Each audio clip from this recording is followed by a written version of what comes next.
Hello મિત્રો, આધ્યાત્મનો રસ્તો એટલો આસાન અને એટલો સરળ છે ને, પણ લોકો એને બહુ મુશ્કેલ અને કોન્ટ્રોડર્સિક બનાવે છે. કેવી રીતે ખબર છે કે જ્યારે મને પૂરો એટલો અંદરથી માયા પ્રત્યે એટલો આમ નફરત, ગુસ્સો કે સાલા આવું કેમ, મારા મમ્મીને મરી ગયા પછી બસ મને આંસુ જ આવો, વિરહના આંસુ, બસ વેદના, પીડા. અરે યાર, આ શું છે?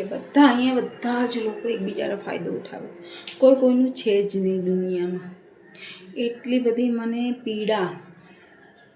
ત્યારે જ્યારે મારો જે સ્વભાવ એ મૂડ એટલું બધું મૂડ સ્વિંગ થઈ હતું ને, ત્યારે મને લોકો છે ને આવીને સમજાવે તો આવું બધું ચાલ્યા કરે, તો સંસાર છે, આવું બધું ચાલ્યા કરે, એવું બધું સમજાવે મને લોકો. તો એના પછી મને મારા બીજા નણંદ થાય અમારા રિલેશનમાં, એ આવીને મને શું કહે ખબર છે, ભાભી તમે આ રસ્તા પર તો જાઓ છો તો ખરા, પણ આ રસ્તો બહુ કઠિન છે, આમાં અચ્છા લોકો હારી ગયા, હિંમત હારી ગયા, અને બહુ કાઠો છે રસ્તો. તો મેં કીધું, મેં મારા ગુરુજીનું સાંભળેલું કે મુક્તિ જીવનો એક લક્ષ્ય છે, મુક્તિ છેલ્લામાં છેલ્લો લક્ષ્ય અને છેલ્લું પૂરું સત્ય મુક્તિ. આપણે અહીંયા છે શા માટે? ફ્રીડમ માટે છે. તો મેં કીધું છું, આ જન્મમાં નહીં તો પછી બીજા જન્મમાં, નહીં તો ત્રીજા જન્મમાં, નહીં તો ચોથા જન્મમાં, નહીં તો પછી જન્મ સુધી આપણે અહીંયા શા માટે આવીએ છીએ? એ મારે છેલ્લું સત્ય જાણવું છે.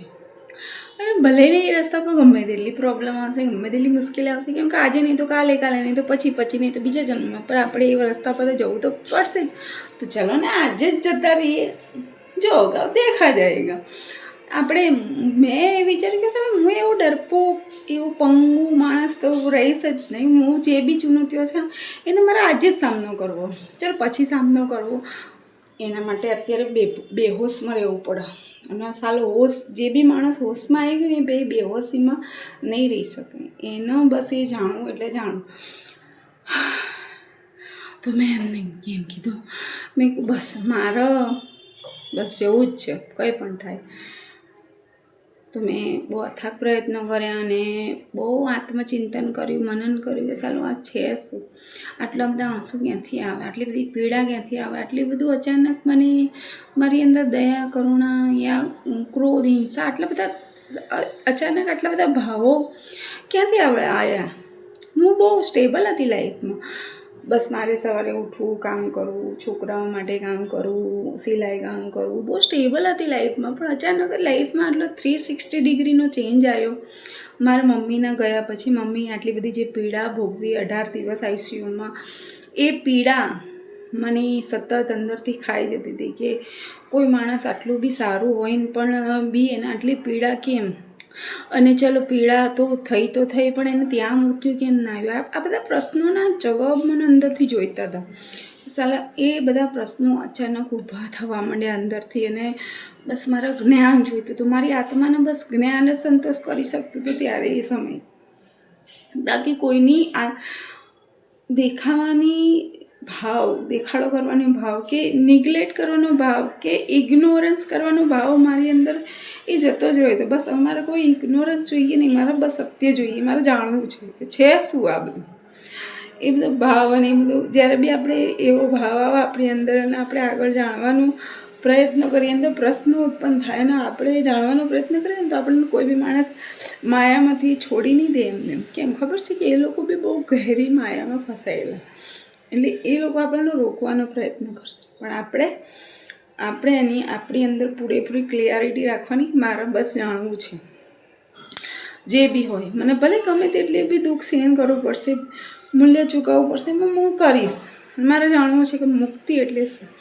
મેં આજથી મારી છોકરીના મારે ફર્સ્ટ પ્રેગ્નન્સી હતી ને ત્યારે મેં ભગવદ્ ગીતામાં સાંભળ્યું હતું કે મુક્તિ, જે બી ભગવદ્ ગીતાનો એક અધ્યાય સાંભળી લે, વાંચી લે, યા એને જોઈ પણ લે ભગવદ્ ગીતાને, તો એને મુક્તિ મળી જાય. મેં એવું ગીતામાંથી સાંભળ્યું હતું. બરાબર, ગીતા બહુ અલગ અલગ પ્રકારની હોય છે ને, અલગ અલગ લેખકો દ્વારા લખાયેલી હોય છે. તો મેં ત્યારે એ વિચાર્યું હતું કે ખાલી સાંભળવાથી, વાંચવાથી કે મુક્તિ ના મળી જાય. મુક્તિ આટલી આસાનીથી મળી જાય એવી વસ્તુ નથી.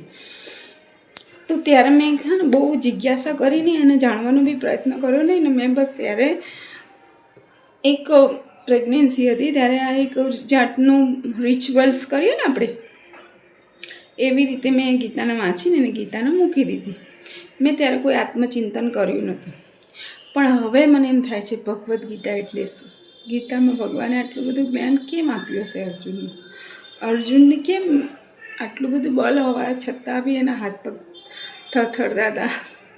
અને ભગવાન કેમ એને સતત સમજાઈ કરતા હતા કે ના અર્જુન કેમ પોતાના માણસો ને સામે યુદ્ધ કરવાનું કહેતા હતા? આ બધા પ્રશ્નોનો જવાબ આત્મચિંતનથી મળે આપણને, કેમ કે આપણે જ અર્જુન છીએ અને કૃષ્ણ પણ આપણી અંદર જ છે. એક એવી અવસ્થા છે એ આત્મચિંતન અંદરથી થાય અને એ સેલ્ફ રિયલાઇઝેશન થાય, એ જ આપણી આધ્યાત્મિક ગતિ છે, મારું એવું માનવું છે. ઓકે, બાકી તમારું શું કહેવું છે મને કમેન્ટમાં જરૂરથી કહેજો.